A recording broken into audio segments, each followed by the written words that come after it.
What if the future of entrepreneurship isn't being written in boardrooms or pitch decks, but in university corridors, lecture halls, and campus cafes?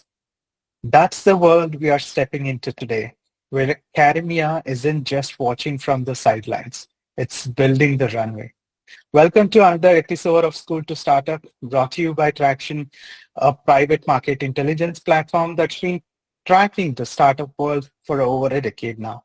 Through our university partnership programs, we work closely with universities that are building the next wave of founders. And this series is all about the people making that happen from the inside of university walls. Today's guest is one of those leaders. Inu Rana, Senior Manager, Innovation and Entrepreneurship at Western Sydney University. She leads global partnerships for their Launchpad Innovation Hub, helping founders, researchers, and students turn ideas into real-world impact across Australia, India, Vietnam, and beyond. Inu, we are so glad to have you here. Welcome to the show. Thank you so much, Harish, and thank you for having me on the show. It's my pleasure to be here. If you don't mind, I would like to just say a few words about myself and the university. So, as you introduced me, I'm Inu Rana, and I work with Western Sydney University. I've been working at the university for over a decade now and working in the innovation space for over 30 years. So I've got a background in innovation and also, I've taught entrepreneurship. Entrepreneurship is very, close to my heart. That's a subject that I am very passionate about. It's thank you for having me. Our university is incredibly dedicated to teaching entrepreneurship, to innovation, and to creating impact. Amazing. Amazing. So you've been in the space for decades across multiple countries, right? What pulled you into entrepreneurship and innovation?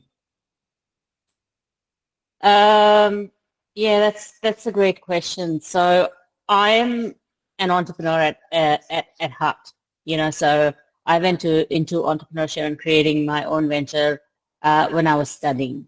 So I always had the pull towards entrepreneurship.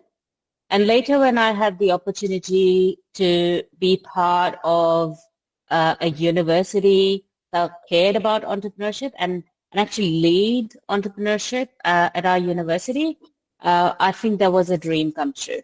And I realized that I have a passion to nurture entrepreneurs. And that's what took me to teaching entrepreneurship. And I get incredibly motivated when I see people, especially young people, working towards ideas, thinking about how to make world better, and really giving it their full, sort of dedication to bring that idea to life. So that's the pull, Harish. Right. Interesting. We'll be discussing all those things. What's something you're working on right now that's got you excited? Yeah, lots of things I'm working on right now. We are a very internationally focused university. So we have just set up a campus in Indonesia, in Surabaya last year, and we're opening another campus in India, in Greater Noida next year. So just saying, taking Launchpad International is one of the things that I do, and Launchpad is our business incubator, and we teach entrepreneurship and innovation out of Launchpad. So I think that's very exciting for me to be in that space, to be part of the ecosystems, and seeing how we can bring our offerings and how we can bring what we do in Sydney to these markets. So that's very exciting for me. The other exciting project that I'm working on is we have this series of programs where we teach students and other community members to launch their startups in the market. We call it Side Hustle. Very apt for what it is. So yeah, I'm running a series of the side hustle programs, not only in Sydney but in Indonesia and in India. So yeah, that's also I'm very motivated uh, for, and also partnerships are so important in this space. So just in this morning, I was chatting to a few partners, and they are an incredible AI, XR, VR-based startup here in Sydney. They have plans to go to India. So just knowing what their journey is like, and thinking how we can partner with an actual startup. We partner with companies all the time, but with a rising startup, and then bring entrepreneurship to students, both school students and university students. So that's also very exciting for me at the moment. You have had a chance to see what's happening across the startup ecosystems, right? Especially in the APAC region. What are some of the trends you think students should really be paying attention to right now? I think lots of trends. Some 5 years, 7 years ago, we started, and even before that, we started chatting about impact. So impact was a big thing. Whatever we do, you do it for purpose, you do it for impact. So that's something we try to teach our students all the time, and you have to keep, whether you do a job or you go do a startup or you start a small business or whatever career you choose, you need to, and you should think about what impact you're making in this world. And entrepreneurship is a wonderful vehicle to do that, because you can chase your dreams, plus you can create impact. So impact is one that students should always keep an eye on and should focus on. The rise of AI is happening as we're speaking now. And the recent trends that we have seen is that AI is really facilitating and accelerating the launch of the startups, and helping the startups in their journey. So not only the companies are getting benefited, but AI is being very, very helpful in the startup sector as well. And in a recent survey, we identified that 70% of the startups in Australia at the moment are leveraging AI in some form or the other. And 70% was last year, and I know for a fact that figure would have risen to 87 or 88%. So you cannot ignore AI. You shouldn't ignore AI, rather embrace AI and find opportunities to leverage AI. So all my startups, I try to tell them it's about impact. It's about the technologies that are already at our doorstep and technologies that are coming. So everything is going to be tech-based anyway. So yeah, and I think the other thing I encourage my founders and my students to do is that raising funds is incredibly hard, right? It is difficult. So when students or startups approach us and say, "Hey, I want funding," so what I want to do is ask them to take a step back and say, "Why do you need funding?" So thinking about startups not as a race towards raising funding and then valuation, but rather setting up your startups as foundational businesses. I think there's a great opportunity there, and I think this is something we also need to keep an eye on. So I think these are the three things I'd say. So don't chase funding, see how you can leverage AI, and always think about impact. Interesting. And on that note, have you come across any student projects or startups recently that really impressed you? Oh, lots. We see them all the time. So there's a student of ours who's doing an AI focused AI-powered platform for helping women dress up.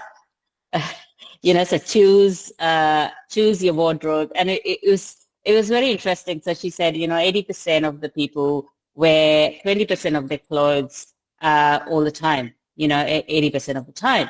So those sort of ideas that sort of blend, they bring the consumer and the AI together. I'm seeing a lot of interest in there. As I said, a lot of founders are very these days. They're very very sustainable minded, very conscious of what they're doing. So we're seeing a lot of that as well. I had um, um, a startup pitch to me 2 days ago, and what they're doing is that they are creating, a sort of a mental health platform powered by AI, but at the same time, really thinking, because this market is very crowded, right? So really thinking what's not working in the market. There are heaps of apps that help in that space. So their offering is very different. I can't disclose too much, obviously. There's science behind it and neuroscience behind it. But yeah, they're working towards an incredible solution to help people. And that's what we do. We encourage our founders to always think, how can you help community? How can you make the world a better place? Interesting and also super inspiring. And for all our viewers who are watching this and enjoying this chat, hit like, drop a comment, and subscribe to the Tracxn channel. Make sure click the bell icon so you don't miss the future episodes. We've got more coming your way. So, let's shift gears a bit. You have helped take Launchpad global. You told you're coming to India, Indonesia, and beyond. What's something surprising you have learned from working across those different ecosystems? Without meaning to sound cliche, I am amazed at the talent we have in the Southeast Asia region. I'll tell you a story. So one of our, two of my students, I call them my boys, so two of my boys, they were making a sort of an app to tackle waste, right? And tackle waste and had a very interesting integrated solution, which sort of worked with the health of the person, also the waste and some other things. And we were working on that solution for almost a few months, and they were coding and madly developing the solution. They wanted to do everything from scratch, which is fine. And then I had a meeting in India. Actually, I was in India at that time after, I was helping them.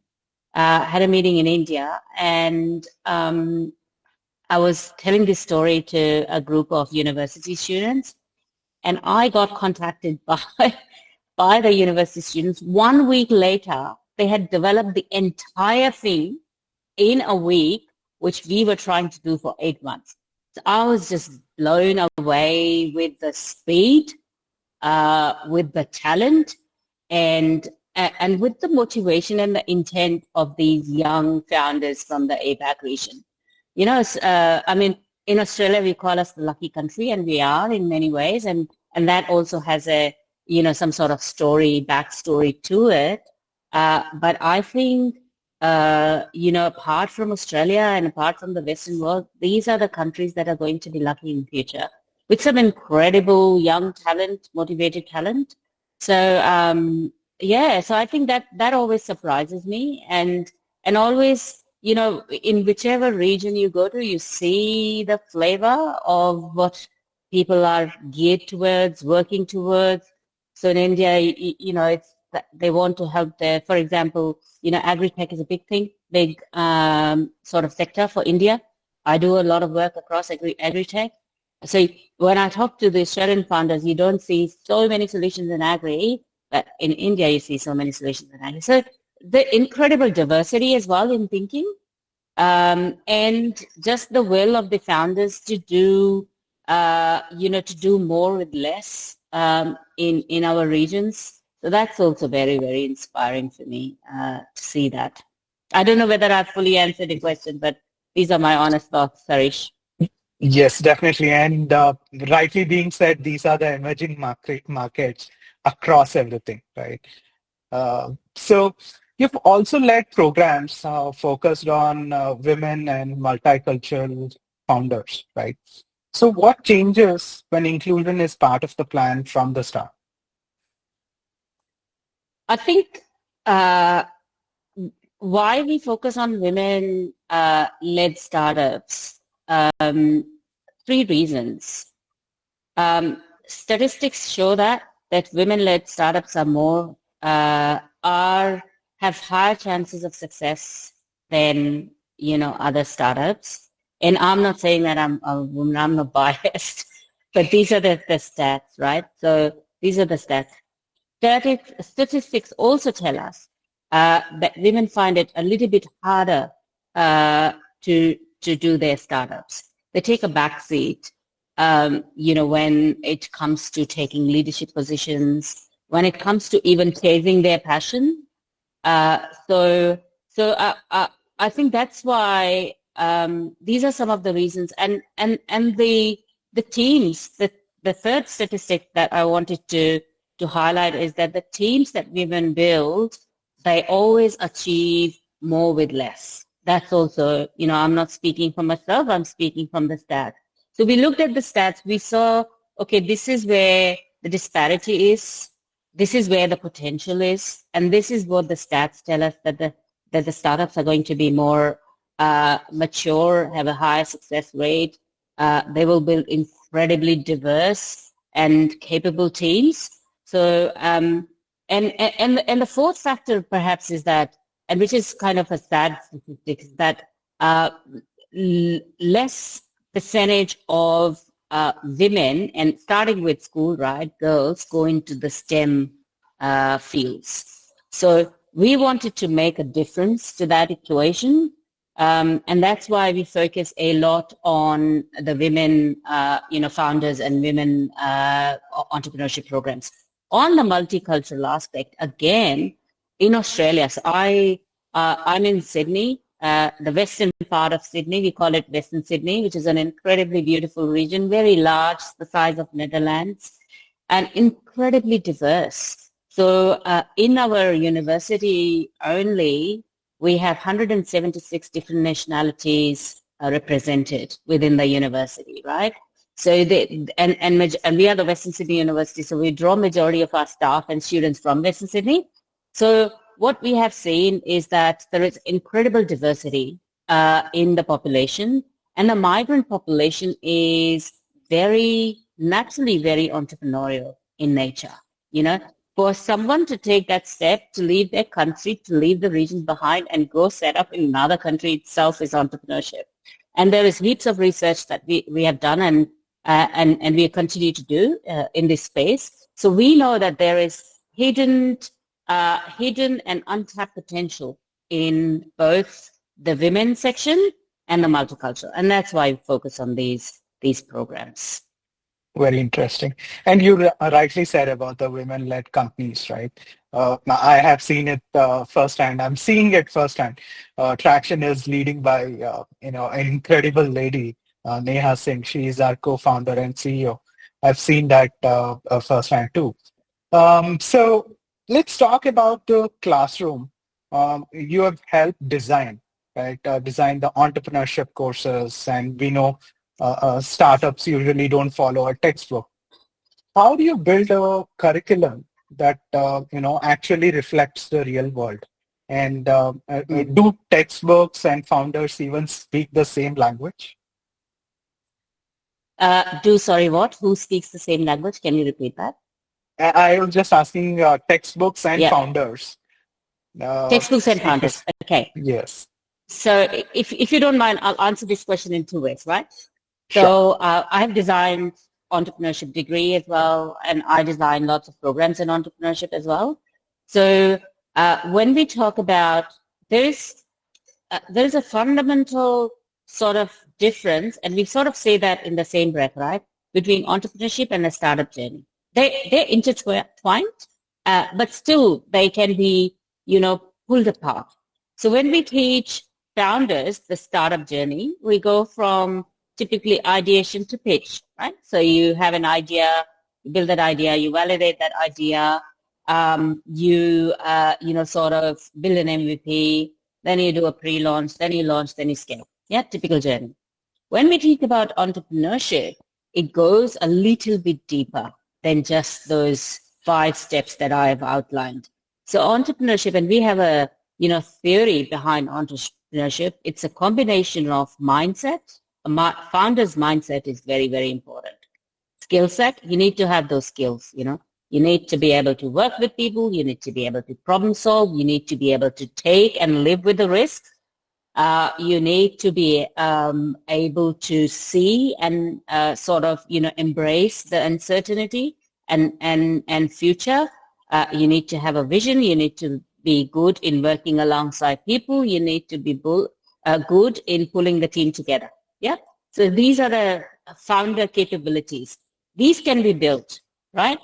Mindset can also be informed, right? And the third thing is you give them the tools, and we call it the tool set. So it's a combination of mindset, skill set, tool set, right? And in the tools, you know, we teach them that journey from ideation to pitch. We introduce them to all the digital tools that they can use, you know, other tools that they should be embracing. And then, so we bring the mindset, skill set, and tool set together, and that becomes the core of entrepreneurship. And then, you know, it has to be, the whole process has to be informed by impact and sustainability. As in my chat, I earlier said, you know, whatever, you have an incredible opportunity to make a difference in this world. By just going from A to B, you're making an impact. What impact you're making, right? So it's a choice. So when founders come to me and they say, I want to start a business, you know, to make better money, I say money is a consequence, right? It's a consequence of your actions. Even if you work at McDonald's, you'll make money, right? Maybe not that much. You work in Deloitte, you make money, right? As a founder, you may make more money than that, or you make less money than that, but it's a passion that you're following. That's important. So that's the impact. So it has to be impact-driven, purpose-driven, and then it has to be global. So when you design your idea, or when you think of an idea, you know, you need to think, okay, what is the application here in my current environment, and what's the application outside? So I think it's that combination of mindset, skill set, tool set, and then informed by impact, purpose, and impact, purpose, sustainability, and global, you know, sort of orientation. That's how I see, and that's how I design my curriculum. Very interesting.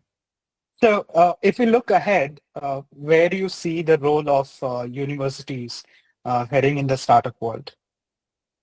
I think incredible role. We play an incredible role in the university, and not only a role that's informed by what we can do, but you know, it's also a role informed by what we should do and what we should do. So we have, you know, how we in the university world we describe as a duty of care. So when, you know, kids come and come to us, it's our responsibility and opportunity to not only give them the tools so that they become, you know, how we say it, they become job finders, but they become job makers, and they become change makers. So, you know, from job finders to job makers. So that's where universities sit. You know, we embrace a student at the time when they are very receptive to ideas, when we can mold them, we can shape them, we can shape their thinking, and we can motivate them to be greater and doing greater things that they think that they can do. And that's where, you know, the role of entrepreneurship is anyway. And that's where I see the role of the universities, to inspire the next generation to make this world a better place by being those change agents. Amazing. So you've worked across the borders, built programs, mentored countless student founders and founders as well. What's one thing you wish more people really understand about the work you do? Okay, that's a good question. I think the work we do, as I said, as I highlighted, is an incredibly important work. And not discounting anyone else's work, we all are doing, you know, important work. But I think there has to be a serious buy-in from, you know, from the industry, from the government, in recognizing that this is the time when we can actually inform and make the difference to a student's journey. Yeah, my lens is, as you can hear, is all students, mostly. So that recognition, empowering of the universities to be able to do more of what we are doing and can do. That's one thing, and I think and for industry and government to realize this, so that we can pool resources to do better at what we're doing. Because look, the reality is that the world is highly uncertain at this stage, rapidly changing, and it's going to be changing even at a more rapid pace, right? So that change, that uncertainty isn't going to go away. The other fact is also is that we've got an incredible young population. I'm not talking about Australia, but if I talk about the other countries, because Australia, the ratio is a bit up and down at the moment, but a young population on our hands that we can inspire. So how can we pull in more resources and turn our focus towards these young people so that we can inspire them and we can make them the future citizens of the world. The other thing is that everyone now in the current scenario is or needs to be seen as a global citizen, because whatever work we do, we are not bound by the geographical boundaries. Our work travels. So I think this is again, where the governments and the industry need to understand that and need to sort of work with us. So and really, with that passion that we have towards the future generations. Interesting. And finally, if someone wants to follow your work or learn more about what's happening at Launchpad, where should they go?